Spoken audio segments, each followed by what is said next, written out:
Hello, happy Wednesday. Welcome to the Nushu Thought Leader series. Welcome to this series of conversations that's really intended to be for you, the listener. We cover so many different expansive topics, but it's all about leaning into a life that we choose, living our lives in the most aware and conscious way possible, and learning from wisdom keepers, thought leaders, people who have done their work in various different ways and various different fields, but all have tremendous insights to share with us. And today I'm so thrilled to be here with Tracee Stanley. Welcome, Tracee, and thank you so much for agreeing to come and chat with us today. Thank you so much for having me. It's an honor to be here. So Tracee, I first heard you speaking with my dear friend, our dear mutual friend, Elena Brower. And in that conversation, you introduced your book, this beautiful book, Radiant Rest. I promptly pre-ordered the book, I think at the time, and then received it. I read the book and I was so moved by your messages and so aware that this idea of rest is so important right now. It almost feels like the missing link in some ways. And in this wellness world that we live in this sort of personal growth, self-help, spirituality world, it can sometimes feel like we're using the same ideas to try to get to a different answer. We're striving, we're trying to achieve, we're trying to win the wellness race. We're trying to be perfect at it. And we're working ourselves to the bone to try to be well. And so this idea of rest, I think, completely changes the dialogue. And so I want to start just by asking you, how did you get to your work now? How did you get to this? What was your path to discover that these are the lessons, these are the teachings that are yours to give to the world? Thank you so much for that question. You know, I was introduced to this practice of Yoga Nidra, which is the yoga of sleep and deep relaxation techniques over 20 years ago. And when I started sharing them with my students, and at the time I was teaching a very dynamic asana practice, what I started to notice was that they were always asking, are we going to do that thing again? Are we going to do that thing where we relax at the end? Are we going to do that for longer? Are we going to do, and so it became this thing where I realized that not only did I need this, because I was teaching yoga and I also had a career as a film producer simultaneously, and those practices were helping me to stay more rested, more clear, more productive, in a very fast-paced environment. And so over time, as I started to dedicate myself more to the practice of Yoga Nidra and deep relaxation as a way that I wanted to prioritize it in my life, and I wanted to create boundaries to protect that space for myself. And then as a teacher, wanting to also protect space for others to be able to come in to rest, even when they didn't know that they needed to rest or that they really wanted to rest. I felt like there were things that were revealed to me in the practice that were not available in the waking state. And that was something that I felt that we all were born to kind of understand, to know, to have our own power around. So I would say that probably maybe 9 years ago or so, I started to really share these teachings in a way where I was focusing more on the rest than on the movement. And I started to see huge shifts in the people that I was working with. They were sending me emails that their lives were transforming, that their families' lives were transforming because their kids were seeing them resting and their husbands were seeing them resting, and then wanting to know, what were they doing? So it's it's clear to me that this is something the world needs. Yes. It's so clear to me I'm just also. doing my little part, that's all. Yeah, yeah. So help us understand Yoga Nidra as you describe it in your book, because you're right. For many of us, we think of the savasana at the end of a yoga practice, if you practice yoga, or sleep as sort of the equivalent of rest. But I think it encompasses so much more, and you really describe in what ways it sort of permeates and what it can give us. So help us understand how you moved, for example, with your students from a movement-based practice that had some rest at the end to a practice that really incorporated it more dynamically in the practice. And then it sounds like translated into an incorporation into the rest of their lives. Yeah, so, in the beginning, when I was teaching more dynamic asana, how I was trained was that you didn't just let the students lie in shavasana with no guidance, right? So it was really a deep relaxation shavasana that I had been trained in. And then I started to realize that, the 10 or 15 minutes that is much longer than most shavasanas that I was leading is still not quite enough, Mm, because there was always this kind of buzz outside of the yoga studio door with the next class that was clamoring to get in, right? And so there wasn't this space of transition that was being honored, the space of being able to kind of feel into the nurturing tone that comes with this practice and being able to hold and carry it, because there was such a rush, rush, rush to get out the door, get in the car, and get into the next thing. And so, as a teacher, what I started to do was, instead of teaching mostly movement and then 15 minutes of a deep relaxation at the end, I started to shift my classes so that they were a third movement, a third yoga nidra, and then a third meditation and self inquiry and journaling practice, so that people would have that time to savor that sweetness that you feel when you come out of this yoga nidra practice. It's so blissful and peaceful. And there's a lot of wisdom and information and epiphanies and inspirations that can drop down. So that was really how it began for me as a teacher. And of course, I lost some students because people didn't want to rest, right. right? It was like, wait, this is too much resting. No matter how hard the asana is, it's too much resting. And then people started to say, well, I want to be able to do this at home. And so at that time, like 2004 or so, I had some Yoga Nidra recordings that were on iTunes. And people would say, well, I can't always do 25 minutes. So and that was very common. I would have a lot of moms, a lot of working dads who would just say, I don't have time, I can't do this. And in my own life, I started to look to see, well, how am I incorporating this into my day? And when I think about, like, I'm on the set, I'll just go into my trailer for 10 minutes or 15 minutes and take a rest break. And then I'll come back out. And then later, when there's a lull, I'll do another 10 minutes. And so I started to share those types of things with people about how you can weave this practice of rest. It doesn't need to be 25 minutes all at once. It can be the 3 minutes that you have when your baby is sleeping, right? And you can close your eyes and do a very short relaxation practice. It can be the 15 minutes that you're waiting in line for the kids to come out of school or whatever it is. And so we just have to start to reframe how it is that we look at practice, because I think that practice has had this kind of box around it, that it needs to be this amount of time. And if you don't do it for this amount of time every day, or at least 4 times a week, it's not valid. Yeah. And we need to reclaim our practice for ourselves.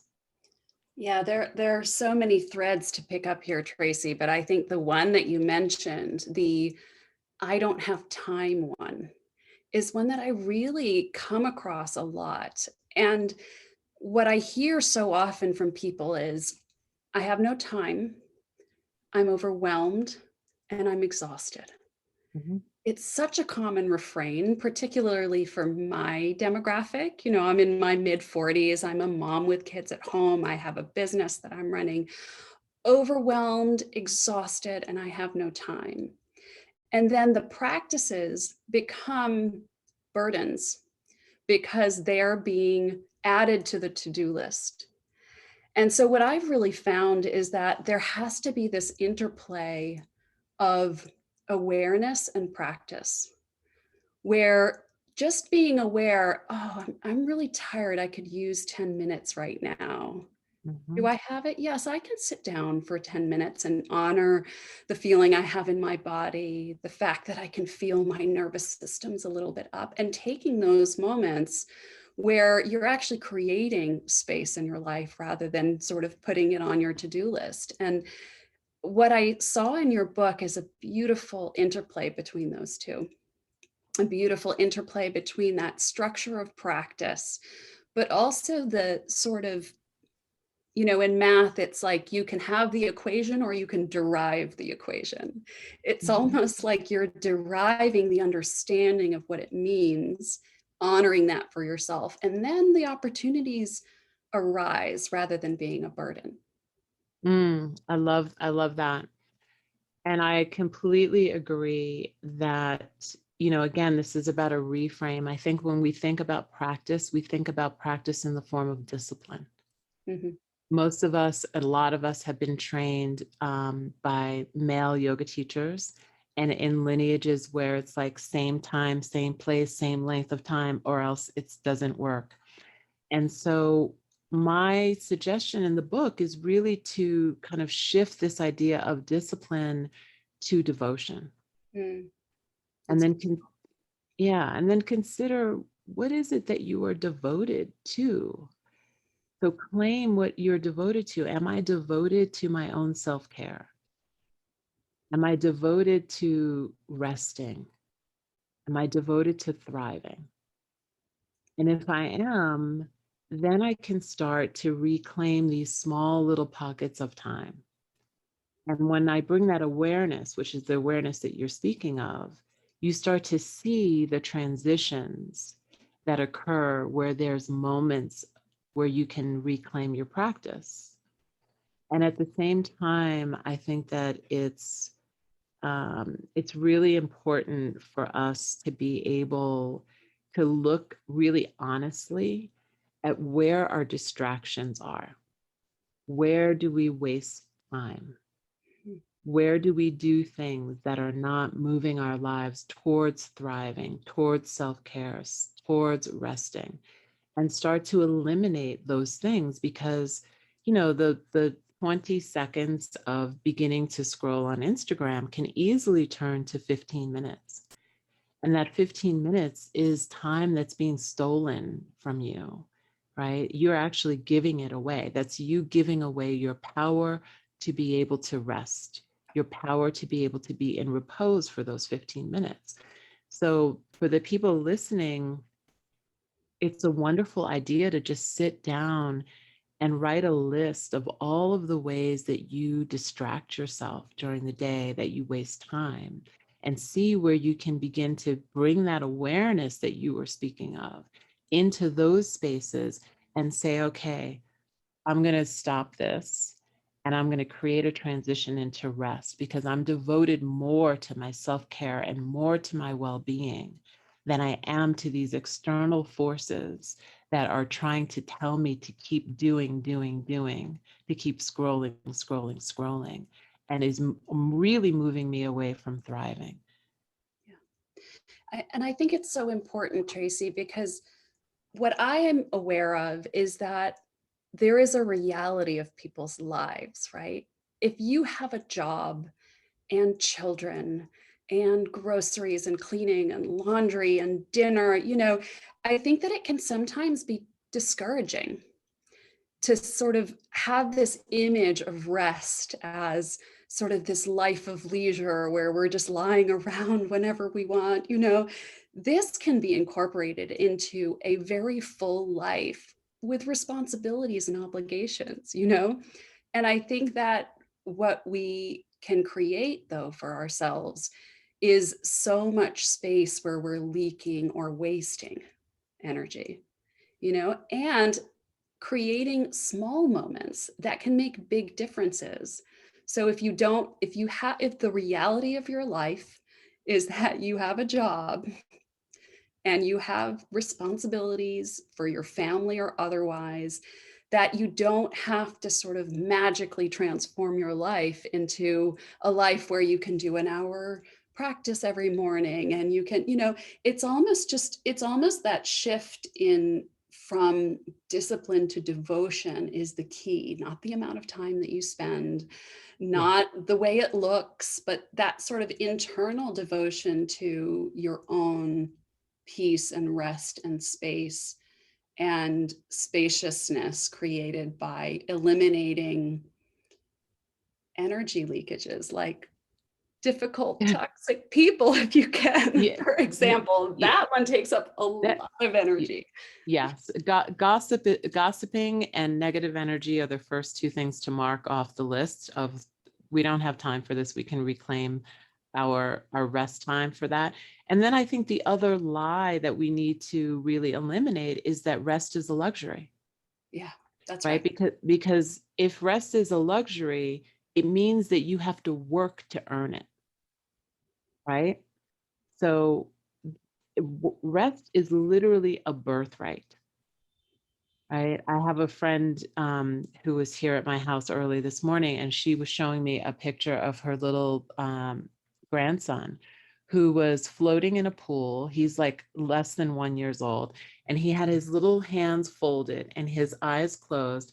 And it's like, what is it that happens between the time that we intuitively know that we need to rest and we claim our rest to the time where we feel like we don't deserve to rest, that we're not worthy, Yeah, that we can't afford to rest? yeah. And so, yes, devotion is absolutely the key. And there's a teacher named Rolf Sovic who made a suggestion about meditation, and this can be applied to rest as well, where I love to keep my rest nest already made so that whenever I am ready to go for a few minutes, I can just lay down in the rest nest. And he would say that you can just touch your meditation cushion or Mm, touch your rest nest and say, you know what? I don't have the space today to lay down and rest, but the desire is there. And this for today is enough that I pause for this 1 minute to acknowledge, and I'm adding this part, yeah. that rest is my birthright, that I am worthy of rest. And tomorrow I will find the time, the 3 minutes, the 2 minutes, the 5 minutes, whatever it is, to reclaim my worthiness because I know that I'm worthy of rest. Mm, that is so beautiful. And I think that permission piece is really important. I am inherently worthy and inherently deserve this, which is, I think, probably what you created, Tracee, in your class, a third movement, a third Savasana, a third meditation, because sometimes people need help to create the structure of permission in the Mm-hmm, beginning. mm-hmm. And so, again, I love the balance of the structure to create that space of permission.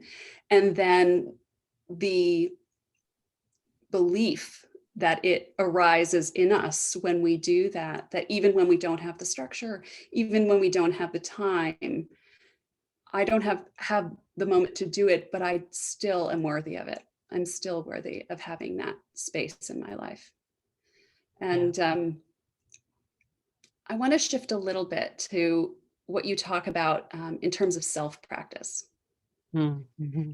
I've really come across this a lot in meditation, where people will say, which technique do you use? Which meditation technique do you use? do you use this one or this one? Which one do you recommend? Which one's the best one? And I've learned a lot of different meditation techniques, and I appreciate a lot of different meditation techniques. But my meditation is sort of my own. Mm. And it involves movement, which most meditation techniques will tell you is not involved. And it's sort of a listening to what I need, and something has arisen in me, and that's what happens. But you say in the book, and I'm actually going to quote you here. This is the biggest secret the yoga industry doesn't want me to tell you. My practice began to take on new dimensions when I stopped listening to recordings and started guiding my practice myself. Tell us about that, because I've really experienced this, but I still know that there's so much emphasis on tell me what to do Mhm, and tell me how mhm, to do it and when to do it and for how long. And I can understand that to a certain extent, where people say, this is a new world and I'm not sure and help me. But what happens when you transition from that into a self-guided practice? And how do you empower people to do that? mm. You know, there's great value in being guided. There's great value in receiving a technique or an initiation into a technique. Um, but my understanding of a teacher is one who leads you back to yourself. A teacher is one that leads you back to your inner wisdom and your inner knowing. And so part of what my understanding of practice is that we are practicing so that these practices and these techniques and these states of consciousness that arise from the techniques become embodied within us, right? And that we begin to recognize the vibration or the frequency of these states of consciousness. And so for me, it really happened quite by accident of the self-guiding, right? Because no one had ever told me, oh, you should self-guide Yoga Nidra. Sure, I had been self-guiding myself in meditation practices for many, many years before that, mostly in a specific technique or a few different techniques. But, you know, one day I was lying down, kind of resting, and decided that I wanted to practice the Yoga Nidra. It was early in the morning. And I frankly just didn't want to get up to get the recording. So I was like, you know what? I know this practice. I've been doing this practice for years. I'm just going to guide myself through the steps as I know the steps. And that experience was really a game changer, because Yoga Nidra is really this practice of non-doing. And the state of Yoga Nidra, which is said to be peace beyond words, is the ultimate non-doing. And it is a place that's called Nirvikalpa, which is a place of no thought. And so for me, and this is just my supposition after doing this now for many years, is that even the voice of someone else guiding was a piece of doing. It was a piece of thought, because there was an external force that was guiding me in the practice. The moment I began to guide myself, it was like the body completely dissolved, and prana, almost the memory of prana guiding the practice, began to guide me back to this place where I began to just feel my entire energetic body in a much different way than I had ever before. So this is so fascinating and exciting. And I imagine that other people have the same question I do, which is help us understand the difference between what you just described and what we think of as meditation. Obviously, there's many different types of meditation, so we're not comparing it to one static thing. But give us a little bit of an insight into what that guided practice might look like for Yoga Nidra. because I know you've really piqued my interest. And so if someone else was guiding you, or you were being guided, what does that look like? What does that practice look like? So if someone was guiding you through a Yoga Nidra practice, they would first ask you to set your body up in a way where it could be completely supported. And so we know that for all of us, that's not the same. So traditionally, the practice would have been taught in Shavasana. But if you're pregnant, you would want to lay on your side, if that was comfortable for you. If you were suffering from trauma or PTSD, you may set yourself up in a different position, like maybe laying against the wall with eyes slightly open. So there's many different ways in which we need that first permission to be able to set ourselves up in a way that feels comfortable for us, for our body, where we can feel as though we can allow the body to be completely supported and surrender. So that would be the first instruction. The next thing that might happen is that the teacher may ask you to become aware of your breath. And you may be guided to move more into a diaphragmatic breathing, because diaphragmatic breathing starts to activate the parasympathetic nervous system. So now the body is starting to automatically move into this rest and digest mode. And then you may be instructed to systematically relax the body. So that means bringing awareness to points of your body, like starting from the toes or the soles of the feet, the ankles, the calves, and just going all the way up to the top of the head, touching every part of the body, and just being aware of that part of the body and being asked to just relax and surrender. So during this part of the relaxation, you start to become aware of the unconscious resistance and the unconscious constriction that we are holding all the time. And when we have the opportunity to release that, we're releasing on many different levels, not just the level of the physical body, but the energetic body, the mental body. And so this practice then starts to become a journey through the koshas, which are translated as sheaths, right? Or layers. There's also another translation, she who measures. And so these coverings are said to cover the light of the soul.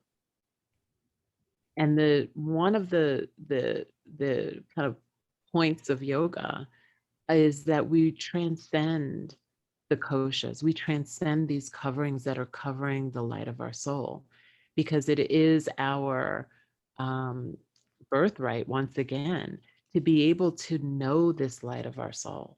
And that's the journey that we're moving towards. And so eventually, after you are guided to relax, you may be guided.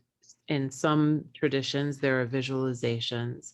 In other traditions, you're just being asked to stop breathing from the personality and to remember a part of you that was there when the universe was created. And then you can start to feel that the body, this material thing, is dissolving. And because the spine is in a position that's more parallel to the earth rather than perpendicular to the earth, as in meditation, it allows for this sense of inertia, this sense of tamas, lethargy, repose, to be able to come into play, to really allow you to release and let go. And at the end of the day, Yoga Nidra is this practice that allows you to become aware of prana. Prana is the vital life force, and breath is the vehicle of that vital life force. But we are prana, we are energy. And it allows you to become aware of energy, the prana, the vital life force, and follow and be guided by prana, not by an outside voice, right? If you're self-guiding, but be guided by prana back to source. It is the ultimate practice of pratyahara, which is the practice of, it's the fifth limb of yoga, which means to withdraw the senses so that we can expand back into our origin, so that we can re-assimilate into our true nature. Mm. And because we're not sitting in a meditative posture where knees or ankles or hips or back or spine or shoulders, whatever, might be in pain and kind of take us out of the practice, I feel that Yoga Nidra and deep relaxation practices are a bit more accessible to people because it doesn't require this cross-legged position. It requires this position of deep rest and holding. And then we get to have this relationship with that which is holding us, which is the earth. And that earth is our oldest ancestor. That earth is the great mother. And so we get to repair so many relationships and cultivate relationships with elements and places and people that are not necessarily here in this realm. But we really get to have a different relationship with reality that is a different reality than is in the waking state. It's so beautiful, Tracee. And in all of my work with people and in all of the practices and learning, what I found is that you can do as much self-inquiry work as you want, trauma work, practices. But if you don't at some point access that core of support, and in different traditions, it's expressed in different ways. All of the religious traditions have this basis of innate divinity or origin or connection to source or that which is or the universe. There are so many different names for it. The name is sort of irrelevant. But you can do all the work you want, but without some portal of access to exploring that within us, that is the piece I find that really shifts everything, that allows all of the work to take hold in a very different way. And it's often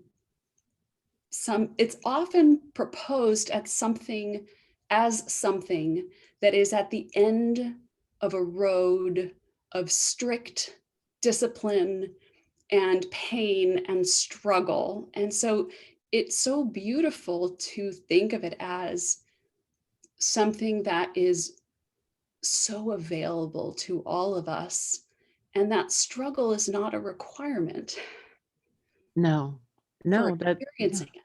Yeah. No, it really isn't. That's the big lie, so to speak. It's really because it's something that is being sold back to us, right? It's like we're born with this right to be able to rest. And in fact, rest is literally so important and necessary for our thriving that it's being sold back to us. Yeah. It's being sold back to us in products and all the things and whatever they are. It's being sold back to us. The interesting thing that I just want to mention is that I've had a number of new students who have never practiced yoga before. And they've either called me or written me that they've heard a podcast or they read, someone gave them the book, and they realized that they've been doing Yoga Nidra without ever being guided, that they have had an experience where they fell into, like just by trying to take a nap, they fell into this liminal space, which we can call hypnagogia, this space between waking and sleeping. And somehow there was a thread of awareness or consciousness that hovered while they were in this state for a period of time that was an experience that they could barely describe. But they said that when they heard about Yoga Nidra, they felt like, oh, I've had this experience of Yoga Nidra before without ever being told about it, without ever being guided to it. There's a very prominent teacher named Swami Veda Bharati, who he's left his body at this point now, but when he was 8 years old, he was a scholar. He had memorized many different Vedic and Sanskrit texts, and he was traveling all over India, giving lectures. And he was also very sickly. And so he somehow had developed his own kind of system of allowing his body to access that deep rest, that theta and delta brainwave state, that NREM sleep state that takes many hours to get to, right? And he was using this little system for many years to restore and rejuvenate himself. And it wasn't until he was 30 years old when he met the person who would become his yoga master that he was introduced to Yoga Nidra and realized that he had been doing this technique unguided, uninitiated. So this is something that is in our DNA. There are so many indigenous cultures that have been using sacred dreaming practices and rest practices for millennia. So we all have this knowledge in our DNA. Yoga Nidra, as far as I'm concerned, is a way to remember. It's a way to remember, it's a way to reclaim, and a way to revisit, in some ways, those ancestors and receive the wisdom that they are willing to give us for this time now. And from what I'm seeing, the wisdom that we need, one of the medicines is rest for this time now. There's a reason why rest is becoming something that people are more interested in than ever before. Yeah. And I think that for people listening who feel like maybe they haven't had an experience like that, or they feel like I'm not going to have an experience like that. That's not for me. There are so many small adjustments that can happen in our lives. So many that make a huge difference. And I think also for, the people who are still having a hard time moving away from the messages that we've received of your worth is tied to your productivity, and all of our wellness is to make us smarter, faster, better, more productive, more efficient. I've seen meditation sold so often as, be more productive in your work, meditate. And although I think that the way that that's being sold is backward, it's also true. Mm-hmm. It's also true. And I found that my rest practice is so connected to my creativity. When sometimes I'm in tasking mode because things need to get done.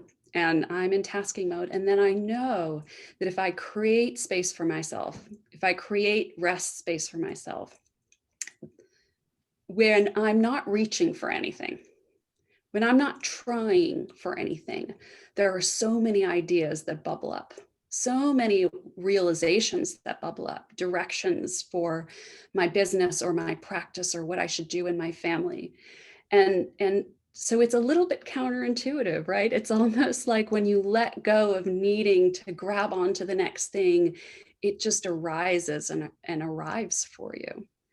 And so this, if it's still hard to be convinced that rest is your birthright, I do think it is true that our potential is unleashed to a certain extent when that life force has the space.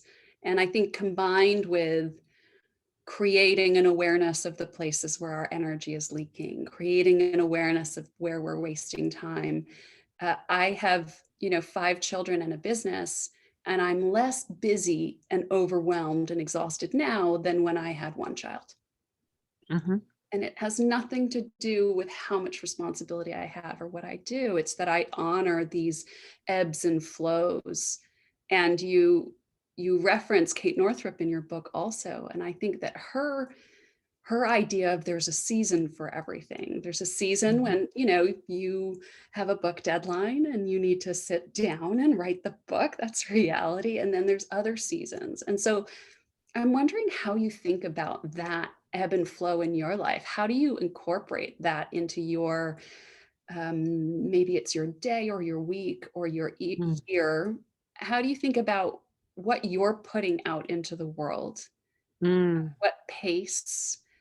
Because I always think it's interesting to understand how individuals do it. And then we all find our own way, but it's a beautiful sort of window into how have you incorporated all of these things into the way you run, live, pace your life.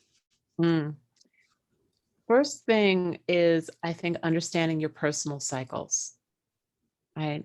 What is the ebb and flow of your day? When are you most creative? When are you most able to be in that task mode, as you called it? I love that. And when are you able to catch moments of rest? Right? When does the body start to feel like, oh, I wish I could take a nap right now? Because normally we have that like, oh, I'd really love to take a nap, and then we just keep going, or we grab a cup of coffee, or whatever it is, right? We just keep going. So just taking a couple of days to just notice, what is my natural flow? What is my natural flow for getting up in the morning? So for me, I like to wake up before the sun rises. So, waking up before the sun rises, practicing my meditation, immediately just going into journaling mode. And when I go into journaling mode, that includes a mind map practice that I do every morning. It includes just free writing. And that's where a lot of my creativity and inspirations come in that space. So, my morning practice is a yoga nidra practice, right? And then once finish that, I start to kind of get my day started. I might go on a hike with my beloved. And then I know, and I'm very lucky because he has this space and time where he's doing something. My time where I need quiet, where I need to be able to dance if I need to, or sit if I need to, but the journal is right there. Those when those ideas are coming is always going to be before 12 o'clock. Hmm. And after 12 o'clock until about 2 to 2:30 or 3 is time where if I needed to be in task mode, the sun is highest in the sky, I have a lot of energy, I can say, okay, I've got to research, I've got to check my emails, I have to do these things. And after 3 o'clock, then I start to take my next break, my next nap break, which is mostly like a 15-minute break. And then from there, once the sun is going down, because I always like to watch the sun going down, I am transitioning. I'm not doing any more work. I have my phone is already set for do not disturb, like permanently after 5:30. There's nothing coming up on my phone. I have no notifications for anything ever on my phone. Um, I'm not sitting, at the computer unless I know that I'm in that mode of answering emails. Otherwise, the computer is going to be closed. Um, Time with family is really important. So that transitional time, we're usually like watching the sun go down together. And then we're kind of moving into our last meal of the day and talking. And then I make sure that I go to bed. I'm in bed by 9 o'clock, Hmm. right? And sleeping hopefully by 10. So it's really important for me to know that 10 o'clock is my bedtime because I want to get up for the sunrise, right? And then I do a yoga nidra practice, or I would say really more of a nocturnal dream practice that happens just before I go to sleep. And then I have my journal first thing in the morning to be able to jot something down if I need to prior to doing my yoga nidra practice in the morning. So those are the ebbs and flows. I used that formula to help write the book. So I told my beloved, I said, okay, this is my flow. My creative flow is before 12 o'clock. So I'm moving into the guest room, which was actually my son had just moved out. So luckily we had an extra room. Don't bother me. Don't talk to me. Don't call me. Don't try to reach me for any reason before 12, because that's the time that I really need to protect in order to be able to be creative. And so I created kind of a creative nest in that guest room. I had my Yoga Nidra nest down there. I had my harmonium, my hang drum, and I would go and I had my writing desk, and I would, some people have said it's like circuit training. So I would kind of go from my nest, and then writing, and then chanting and writing, and then going and doing research in the afternoon. That was my research time, because that's when my brain was most like in the intellect and not in that space of intuition. And knowing those flows about myself and honoring them and communicating to the people in my home to help me honor those boundaries and to protect those boundaries for me was really important. So the communication of, this is what I need. How can you help me to get what I need? Because I have this short window of time to complete this book project. And I don't want it to, I'm not going to do it from a place of exhaustion. I'm not going to write this book from a place of doing. I'm writing it from a place of being rested, so that that vibration of rest is in every word and every page, so that even if someone is reading it or listening to it, they can feel the rest. They can feel the vibration of Yoga Nidra, the goddess, the one who is holding the earth, that hopefully that will come through.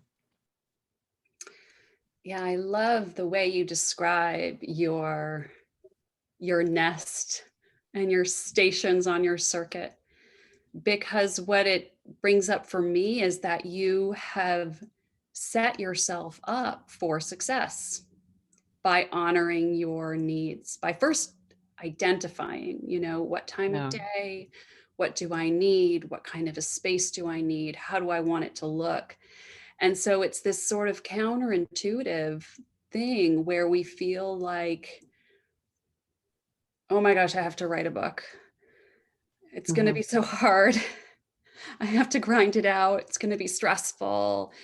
And in fact, that's not supportive to your success in achieving whatever the goal is. So for you, it was writing a book, but for someone else, it might be something else, some other project that they want to achieve. And even if you have a job where you're in your job, how can you do small things to set yourself up for success within that? How can you set up your meetings in a way that's supportive? For me, it has to do with lots of hot liquids throughout the day, all of those tea breaks and getting up from my desk and scheduling meetings in a certain way on certain days or not on certain days that can support what I need, how I need to work. And so I love that idea of a nest, and you talk about that rest nest in your book also. And so I don't think I have one, and I want to I want to work on that. So I have a Yeah, place that's designated. it's great. And for those people who are working in offices, when I was working in corporate, I would have like a pillow and a blanket in my bag, and I would just close my door at lunchtime, and I would take a 15-minute rest break, and then I would go and have my lunch. And then I would know in between meetings, sometimes I would schedule like a little bit of time that I knew that I could sit at my desk and just breathe, just watch myself breathing. And, I will also say that the car is a very sacred place for you to do your practice. So if you're in a space where you share with other people, or you're in an office where you're in a cubicle, go into the garage, and just lean your car back, listen to Yoga Nidra or do some breathing and just rest. Yeah, those transition periods are real opportunities. I drop my kids off at school and walk home through Central Park, and it Hmm. takes me about 20 minutes, but boy, are those 20 minutes rejuvenating for me. You know, Yeah. I could hop in a cab and be home in 5. It's a difference of 15 minutes, but it makes all the difference in the world to the way I start my day. And by the time I get home, all of my ideas are springing up That already, is just from great. that space, from that moment, after the busyness of breakfast and, you know, uniform and backpack and books and getting to school. I do steal those extra 20 minutes on the walk home. Well, it's great because what you're talking about is devotion. You're Mm, devoted to that walk, and in that devotion, you've created a ritual. And that ritual is the thing that creates healing. It creates thriving because we're devoted to something that is sacred to us, and it's only 15 minutes. yeah, So that's really inspiring. yeah. So speaking of rituals, I know you have an offering coming up I do. next week, a new moon Yeah, ritual. on new moon ritual. Tell us about that. So I am co-leading this new moon ritual with my dear friend and priestess, Crystal Marie Higgins. And she's going to be leading a ritual for new moon with intentions and the elements and the directions, and just tuning us into what the real energy of a new moon void is. And then I'm going to be guiding everyone into a Yoga Nidra practice that will take the wisdom of what she's dropping and allow us to kind of be in this place where we can create new intentions, because Sankalpa work is very potent in Yoga Nidra because we are in a place of least resistance because we're in surrender. And we're also able to kind of reprogram the subconscious. Hmm. So it'll be a practice that is kind of seamless collaboration between the two of us. And I'm really looking forward to sharing that with people. Beautiful. And how can people find you generally if they're interested by listening today and what you're offering? I highly recommend your book, Radiant Rest. It's so beautiful and accessible, whether you have a yoga practice or not, whether these ideas are brand new or you want to deepen. It has so much. So I highly recommend that. But what's the best place to find you, Tracee? Best place to find me is Tracee with 2 E's. So traceeyoga.com or radiantrest.com. Either one of those places you can find me. Beautiful. And one final question. What's next for you? Do you know? Do you have anything exciting brewing? I'm always interested because I find I'm always so excited about what I'm doing now, but I don't really know what I'm going to be doing in 6 months or a year because I'm evolving as a person, right? And so I can't imagine just continuing to do the same thing. So, what's been sort of brewing for you, or what are you excited about exploring, if Mm, anything? mm. Well, I'm excited about exploring a new book project. Mm, So that's happening. And I'm in the process of visioning a new home. I just moved to Santa Fe, New Mexico, and really thinking about all the little rest pods that I'm going to have on my land so that people can rest. That sounds incredible. That one's very exciting to me. Rest pods for people to rest on your land. Wow, I can't wait to hear more about that. I just want to thank you, Tracee, so much for being with me, for being with us today, for your beautiful words, for your book that puts them all out into the world in a way that everyone can access them. And I just loved being with you today. And I thank you so much for being with us. Thank you so much, Vanessa. It's been an honor. Thank you for all the work you do in the world. Thank you. Lots of love to you. You too. Thank you, everyone.